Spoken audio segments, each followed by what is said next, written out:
Hey guys, welcome back to the channel. Today we're going to be working on the 2024 790 Adventure. And as promised, I wanted to give you guys some feedback from a couple videos ago where we installed the Aero Midpipe. I was mistaken. I thought for sure that I would lose a lot of low-end torque, and I was mistaken greatly, because unbelievably right away I noticed riding the bike that there is torque all throughout the power band, more torque all the way from low end to high end. It's more noticeable right after like 3,000 RPMs, but there's definitely none missing that was there originally. And the sound is not obnoxious at all. I thought it was going to be obnoxious with backfires and all that stuff. It really isn't that much louder than the stock sound. However, you will notice it if you accelerate hard into the high RPMs. That's when you notice it most. If you're just cruising, it pretty much sounds like the normal exhaust to me. So not that great of a sound increase, but definitely a power increase. I also promised you guys that I was probably going to add to this horsepower upgrade mixture with something else. And so today we're going to be installing a Rottweiler Pro/Rally intake setup. And I bought a pre-oiled filter, and it comes with the original filter and a wash plate, so you can take the filter off, put this plate on, and wash out the interior of your bike, the under seat area, which I noticed gets covered in dust if you go off-road at all. There are hundreds of videos on YouTube, I kid you not, if you look up installing a Rottweiler intake system, and they do it on various bikes. My bike is going to be a little bit different, of course, because I have GV racks on it. It's not going to be a huge difference, but it is a difference nonetheless. I do not plan on running a time lapse on this. If there is something that's really out of the ordinary on the 790 compared to the 890 or the Norden that they show videos on, I will definitely cut back in and let you guys know. But aside from that, this is just going to be a, hey, check this out. I got this installed. This is what it looks like. There were really no hiccups installing this on a 790. But if there is, I'll come back in the video here and share that information with you. So I'm going to go and read through the instructions in the PDF and get started. And here we go. Well, we've gotten the bike down to this point, and nothing has been too difficult.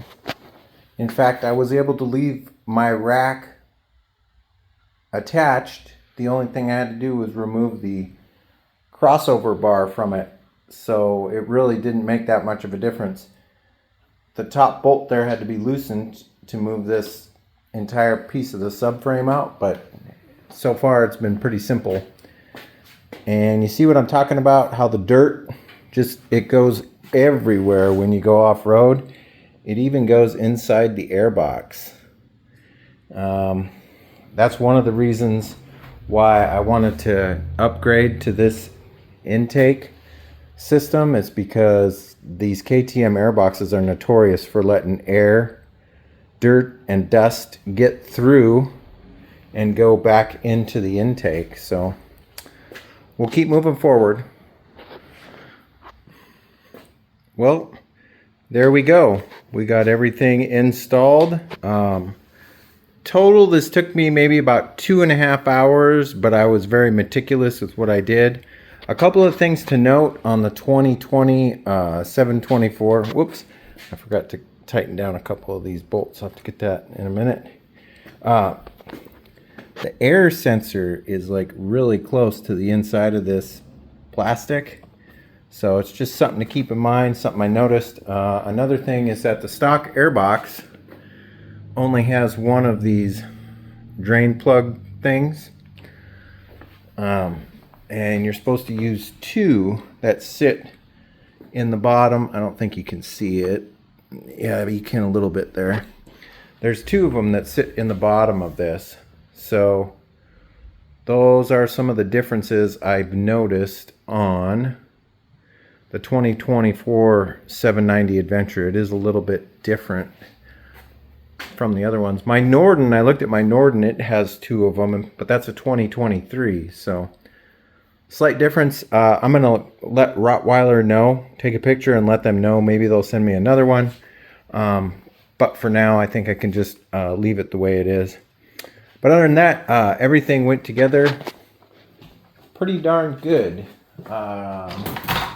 There wasn't really anything else aside from those differences that I just told you guys about that ended up being an issue. I took the original filter that came with it, because see what I've got on there right now is the pre-oiled filter. So what I did with the original filter here is I'll show you. I've used this on filters before for cars and it works pretty good. This is a Fab 1 spray-on air filter oil. I don't even remember where I got it. I think I got it on Amazon. But I've coated this. I'm going to let it sit out in the sun for a little bit and dry up as much as it can. I'm going to put it inside this bag and just have it with us in case we need to swap out the filter. I don't see it being a huge issue. As I'm not an Adam Riemann rider, I guess you could say, because every time I see him riding in his videos, he's shooting big rooster tails of dirt in the air. I'm a little more conservative than that, and I don't have the skills to handle a bike like he does. So those guys sure make it look easy, though, I tell you that. Aside from that, I will give some feedback on this intake in an upcoming video. But I think that's going to be it, guys. If you like this video, my heated seats are going up there. I haven't had to use the heated seat function for a couple weeks now because it's getting warm enough. And I'm switching over to my summer rally seat. So that's kind of a fun little upgrade that I do every spring / coming into the summer. But other than that, I hope you guys are staying safe, taking care of each other. And as always, I will catch you next time. See you later. Bye-bye.